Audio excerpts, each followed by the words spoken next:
vocational education and all of that. We talk about that familiar now. But I think that that title, claim, ladies and gentlemen, I think it is somewhat presumptuous and pretentious. I don't think it can cover all of those things that you claim. But however, that's just a perception on my part. I move finally, history is behind us, to the last page of my document. And Chairman, you need to tell me how much more time I have. 10 minutes, okay, fine. All right, the last page of my talk, I've tried to build on what was done before in the first 2 pages. Because, as I said earlier on, history you use to make sure you don't make the same mistakes and make sure that you build on those who have succeeded in history. And so the 5 items that are listed on page 3 are some issues which I'm sure we are going to be discussing later, and which I've appended a question to all of them. So briefly, the issues that I've listed on the 3rd page. Competence in the workforce. Since competence represents a major feature of the TVET equation, we must ascertain what the job requires. This therefore requires liaison with the job to find out what is required. And the question for you, friends, is how can the TVET system leadership help in the problem of low productivity and efficiency in Jamaica?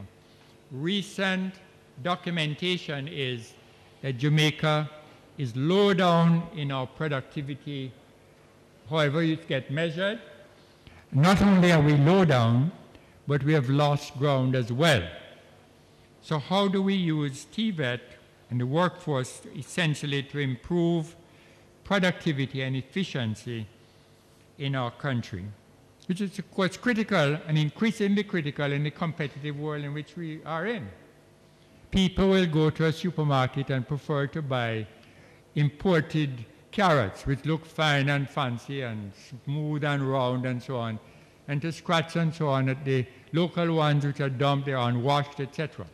So productivity and efficiency is in fact critical. Second item, 6, the role of various elements in the equation. Increasingly, what you have seen emerging in the development of TVET is, for example, the initial Heart Academies program, which Joyce Robinson had the distinction of leading off to begin with, has now grown to, I don't know how many academies you have, which are doing cosmetology and tourism and all the rest of it. There's all of that spread out empire, as it were. And then there's here, and how does all of that correlate with what initially was TVET was a separate entity that Prime Minister Siaga wanted to keep to make sure it didn't get corrupted with education. No, it's under education. But, you know, there's the element of, at the time particularly, technical vocational was essentially the odd boy out, and therefore this was a new idea. It didn't want to get absorbed. So much so that, in fact, many of the people in education, many of our CAST graduates in BEd came into the Heart system. So there's a wide variety now of government agencies, employers, industrialists, manufacturers, support system, private sector, training agencies. How is this coordination best achieved? I don't know how it's working, so you guys have to really assess how it's working and whether it needs to be improved and how can it be improved. The next item is economic sustainability and the challenges. We've recently signed an economic and financial agreement, a social partnership essentially with the IMF in respect to our own crisis development, which has been subject to some of the things I list there. Fallout in bauxite. There's just one bauxite company that is hoping to start in a few months' time. Others are, in fact, disaster areas. The remittances of our employees, of our Jamaicans in abroad has dropped, and tourism has dropped significantly, though all credit to Minister Ed Bartlett, who has kept the thing going. And in fact, the sectors had to respond by things like discounting fares and so on. But I think tourism at least is to some extent holding its own.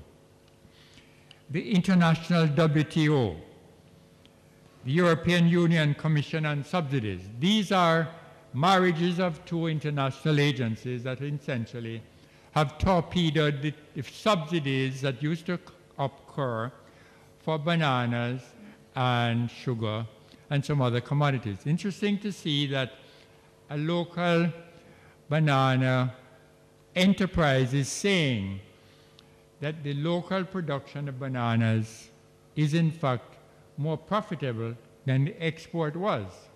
And one farmer saying he's doing better now than he was doing when he was exporting bananas. We've had a lucky year, luck may be the wrong word, with no hurricanes. Maybe the drought is part of the reason and part of the tie-in with the El Nino that everybody's blaming now. But whatever it is, the international organizations are in fact dominant and have legal authority in all kinds of ways over our own authority, in terms of what duties you can impose, what things you can ban, and so on. So all of that is the challenge that we face. The low productivity I mentioned earlier and export earnings, we have to earn our way out of the current financial disaster in which we're in. Debt.